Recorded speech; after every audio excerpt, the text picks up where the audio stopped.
ولی تماشاوان اینجا انجام دادن کنگره پارتی دموکرات کردستان کو کنگره 14 گلوه چت گهینه رول و پیگه پارتی دم در بازبوی داونها و پاش نهاجی میوانه کمی هجایه دکتر عثمان علیه و سروکی ریخسنا تاسک جبول کلین استراتژیک الاستودیو میوانه منه دکتر بخیر بید خود زانی میجی درزبونی پارتی سیاسی لکردستان میجی کی دیرینی لکوتای صدای 19 و سرتای صدای 20 کومالک ریک خراو گروپی جوازی کردی درزبون بلا امانه نه انتونی و ادامه بدن نه انتونی ولا ناوچه کی دیاری کراو زیاتر گشب کن حتی یک بنمونه کلمه باسی 1880 کی شیخ عبید الله نهری کی کردان دامزران بلام پارتی دموکراتی کردستان اتوانی بلین یکم حزب بو که سال 1946 دامزرا ام حزب بگمان ل زاخوه تا خانقین حتی در هاوشته بو پارچکانی تری کردستانی شبوه تا استاج بردوامه استاج لانه لهمو کاتی بهستریش به استاج دا سالادار و لروی جماوری شو پیگه که زور بهزه تو اگو کسی که اکادمی هوی پارتی بمشه و بمینه و چیه بنای خدای گورو مهربان و سلاو لبینران تو جوگرانت بله اوی جنابت فرمید ترى ديك زور راستا بلان بالنسبة بشي كمي تعليقات اوش بارتي راسي خويبون ل 1920 كدائم نزريت اوش همو كردستاني قرد بوا بلان ليرة دا اوي جنابت بشي دومي بوتي بارتي توانيتي لو كاتا ولا سلوشش تاكو امرو بردوام بي اوش بخنوي من اوي بارتي كدام زري هرچند اولا سركرديش كارزمايتيا اوش سركرداتي برزاني نمرا ملا مصطفى خو عافيكا اما نقطيك زور جرين بولا كساتي نقطيك ترش هي لتكويني بارتي اوش اويا همو ايديولوجايكو همو بيرورايكي لخوغن برزاني لهمو مناسباتك تأكيدي ناكد السد مخبا بلكو جماور لا يقرن بو ومثلا اواني لقلي انا بو لقلي ابو مجموعيك بناوي جماعتي شورش امانه ماركسي بون بلام لها مان كاتا بايخي زوري دا ببياوي اينيه كان بس بابلين او كساني ترك لنا كوملغاي ملتي كوردا جيغاي رز يعني حتى بعضن انداماني نخبا اما لشوستو توارش ناراضي بون لوا بشك بو لوي كانه بارزاني همو كسي قبوله همو بيرو بوتوني قبوله او كتاب خانه كان كتاب خانه بارزانيه مدرسه بارزاني من اليوم هو كاريك له لشورشي ايلولش ابيني همو تشينكاني كرد لقلياتي بوتي خودي سركداتي بارزاني او بوتشنا او ديمومتي داوا بين طبعا اتواني بلين خباتي بارتي او نصاله لو خباتي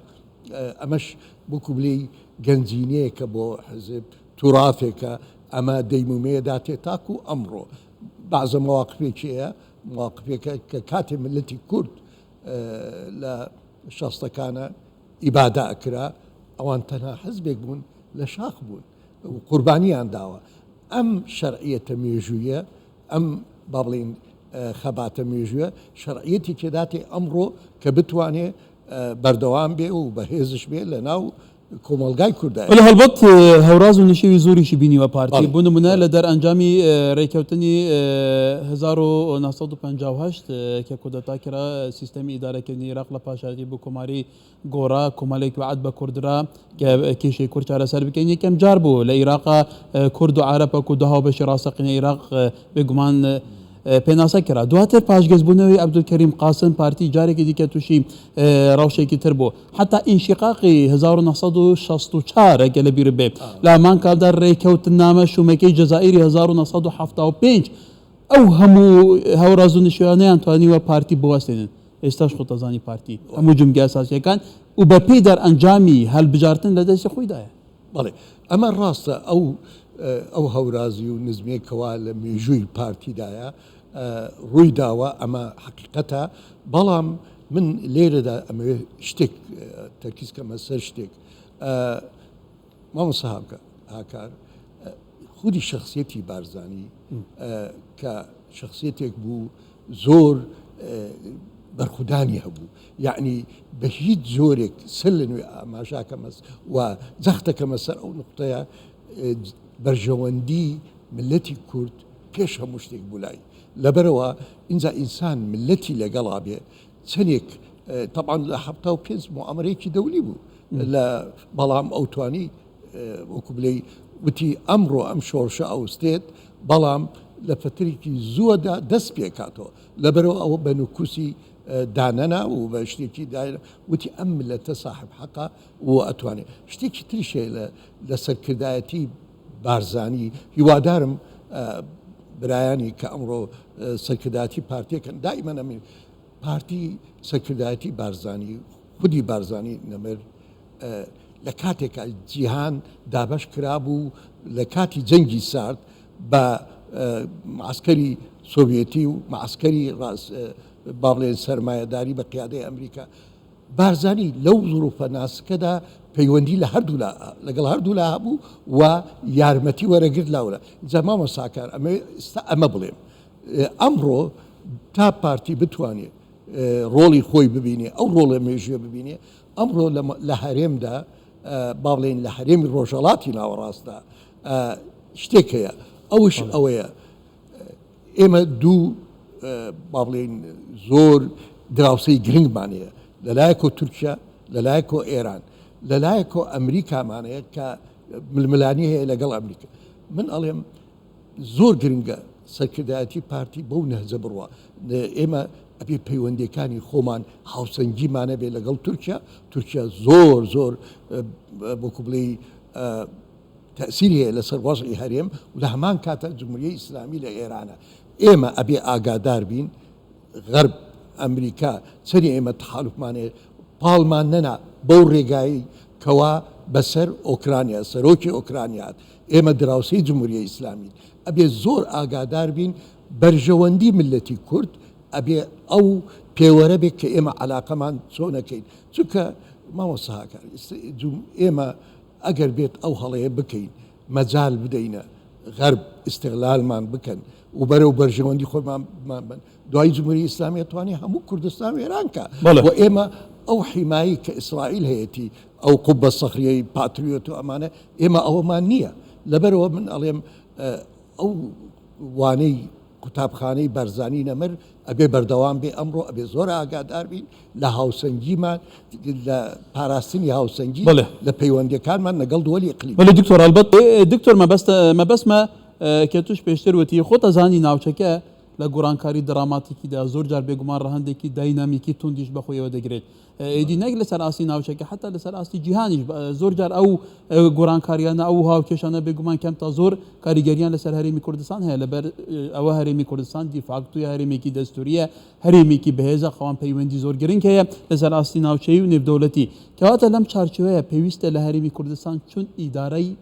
ڕەوشەکە بکرێت بەڵێ سەلەن ئەگەڕێنە ڕەهەندە مێژووەکەی یعنی بەڕاستی لە 1975 کە اتفاقیەی ئازارە کرێ هیچ گومانی تیادانە بە خوێندنەوەی من سەرکردایەتی کورد وەکو مفاجەعە بوو بووی ئاگادار نەبوو و ئەبێ ئاگادار بیایە اینجا ئەگەڕێنەوە تاکو ئەو ئەزمونە دووبارە نەکرێتەوە ئەبێ ئێمە ئێستا مەثەلەن پارتی لەم کۆنگرەیە هیوادارین لە راپۆرتە سیاسەکەی ئەم داینامیکەی کە بارودۆخی ئەمڕۆ خودی ناو هەرێم عێراق و منطقەی ڕۆژهەڵاتی ناوەڕاست و وەزعی دەولی ئەوانە بوو بخاتە پێشەوە بۆ نمونە یعنی بەڕاستی زۆر گرنگە مامۆستاگیان ئێمە ئەوەی مامۆستا لە سلەیمانی ئاماژەی پێکرد زۆر گرنگە ئێمە پێویستمان بە ئاشتەواییە ئاشتەوایی لەناو خودی کۆمەلگای با بڵێن لە هەرێم لە کوردستانە ئەمە زۆر گرنگە اینجا با بگەڕێنە ئەو ئاشتەواییش چۆن وەکو بڵێ هینە بێتەوە بەرجەستە ئەبێت ئەوش بە چاکردنەوەی پەیوەندیەکانی هەرێم لەناو هەرێم لەناو ئەترافی سیاسی بە تایبەتی پەیوەندی یەکێتی و پارتی ئەمە بۆچی ئەمە گرنگە بنەگەڕێمە وڵامی پرسیاری جەناب دەدەم داینامیکە هیچ ملەتێک نەیتوانیوە لە خەباتی ڕزگاری خوازیدا سەرکەوێ ئەگەر ڕێکڕێزی لە ناو ماڵی کوردیدا نەبێ بۆ نمونە من خەباتی شعبی ڤێتنامی خوێنم لەو کاتەدا ڤێتنامێکە ئەو پارتەی کە ئیدارەی خەباتەکەیە کرد کۆمەنیست بوون بەڵام لەگەڵ بوذیەکان و لەگەڵ مەسیحیەکان هەموو مەقەڕات و معبەدەکانی با بڵین بوذیەکان بووە مەقەڕاتی با بڵین بەرهەڵستی و مقاومەی هین ئەمە لەبەرەوە ئەوە زۆر زۆر گرنگە ئیسرائیل لە هەموو کاتێکدا کە مەسەلە دێتە مەسەلەی مەترسی دەرەکی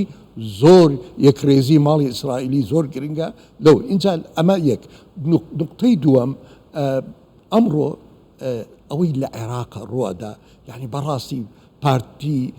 ئێمە حەز بکەین حەز نەکەین هێزی یەکەمە زۆربەی جوگەکانی دەسەڵاتی بەدەستە ئەبێ ئامادە بێ بۆ ئەگەرەکانی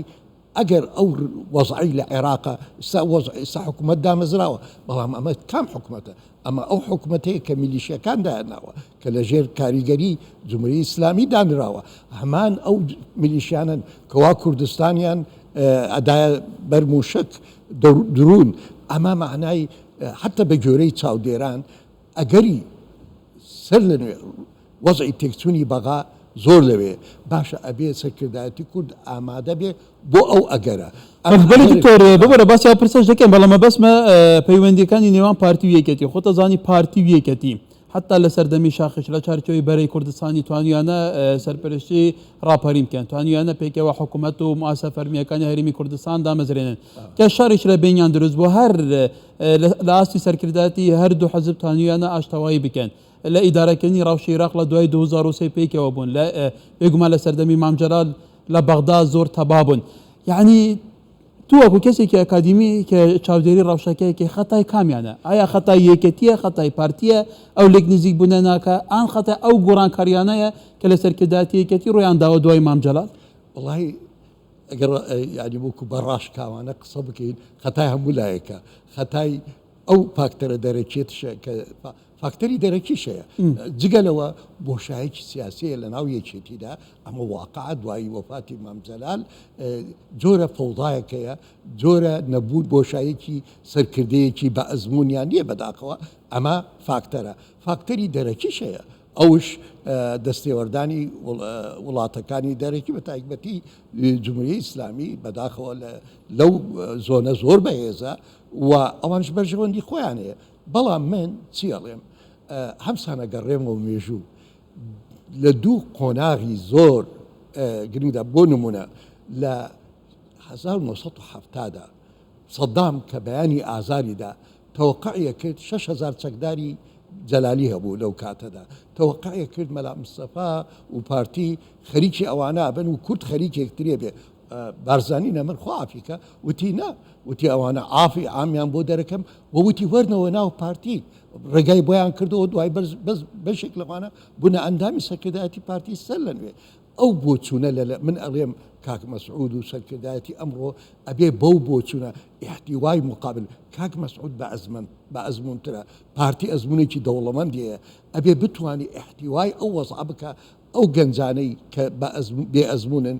لە سلەیمانین بەڵام ئەمر واقع دەسەڵاتیان لەدەسە ئەبێ چەناڵ بکرێتەوە چۆن احتیوا بکرێن کە زیاتر پاڵ نەدرێت بچنە ناو یان با بڵێن دوژمنانی قوارەی هەرێمی کوردستان چی لە بەغدا چی لە دەروڵات بەکاریان بێنێ لەبەرەوە ئەو ئاشتەواییە زۆر پێویستە و سەر لە نوێ ئەڵێم بەڵێ هەموو لایەک جۆرێک مەسئولێتێکی هەیە ئێمە کاکەکار لە ناو ماڵێکە برا گەورە باوک ئەبێ احتیوای کوڕەکانی بکە کاک مەسعود بارزانی کوڕی مەلا مستەفایە مەلا مستەفای بارزان ئەبێ هەمان ڕۆحیەتە بێ و هیوادارشم لەو ڕۆحیەتە بەردەوام بێت بۆ احتیواکردنی وەزعی سلەیمانی وەزعی سلەیمانی مەترسیدارە من ئەڵێم ئێمە ئەبێ پڕبەدڵ ئەمڕۆ ئێمە من وەکو ئەندامێکی پارتی نیم بێلایەنم بەڵام هیواداری سەرکەوتنی پارتی دەکەم چونکە سەرکەوتنی پارتی لەم زۆرۆفەدا زۆر لە بەرژەوەندی ملەتی کووردە اینجا بگەڕێنەوە دینامیکیەکان وەزع دینامیکەکانش وەکو جەنابەت فەرمووت زۆر لە هەستیارە زۆر خەتەرە یەکێک لەوانە ئێمە ئەبێ لە سەرکردایەتی لە کورد ئەبێ ئامادە بین بۆ هەموو ئەو ئەگەرانەی کەوا بەستە لە ناو جمهوریە ئیسلامی ڕۆدا ئەگەر وەزعاتێک چوو چی بارودۆخێکێ بێ لە ناوارێ چکە تەسیرێ بێ لێرە ئەبێ خۆمان بۆ ئەوە حازرکەین ئەبێ خۆمان بۆ ئەوە حازرکەین ئەمڕۆ دانوستانی ئۆتۆمی بەرەو وەکو بن بەسەڕوە ئەوە چۆن تەعاملی نەگەڵاکەین ئەمڕۆ حکوومەتی ویلایەتی متحیدەی ئەمریکی چێڵێ ئەڵێ ئێمە ئەو هینا ئەوستێنین و لەمە دوای بەرەو تندوتیژیە ڕوا پەیوەندی غەرب و ئێران بله دکتۆر هەلبەت بێگومان گۆڕانکاری بەردەوامە حتا بايدن ئەڵێ ئێمە ئیران ڕزگارەکەی نازەم ئەو ڕزگارکردنە باسی چیە بەس لەوانەیە ڕەبتی هەبێ بەو گۆڕانکاریانەی ناو ئیران هەیە ئیتر تۆ کۆمەڵێک ڕەهەند و فاکتی جیاوازت باسکێت لە داهاتوودا ئینشاءڵڵا زیاتر باز دەکەین مەبەسمە زۆر سپاس بۆ بەڕێز دکتۆر عوسمان علی سەرۆکێرەی خڕەواتاسێک بۆ لێکۆڵینە استراتیژی مامۆستا ێزانیگە جار جاران ئەزوو دکتۆر پێک بەوێرێ ڕەوشە گەنگەشتکەین گەلێک سپاس دکتۆر سپاس